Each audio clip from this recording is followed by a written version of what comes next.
আপনি কি জানেন শয়তান কেন আজীবন জাহান্নামে থাকবে? তো চলুন তা জানার আগে আল্লাহকে ভালোবেসে ভিডিওতে লাইক দিয়ে চ্যানেলটি সাবস্ক্রাইব করি।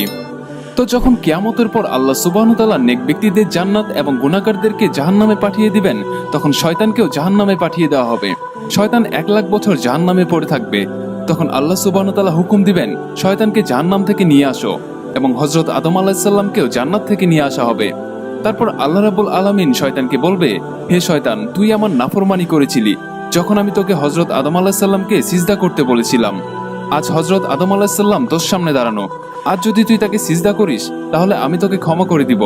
তখন শয়তান বলবে, হে আল্লাহ, যখন আপনি আদম আলাইহিস সালামকে সৃষ্টি করেছিলেন তখন আমি তাকে সিজদা করতে অস্বীকার করেছিলাম, আর যখন সে কবরে ছিল তখনও আমি সিজদা করতে অস্বীকার করেছিলাম, আর আজও আমি তাকে সিজদা করব না।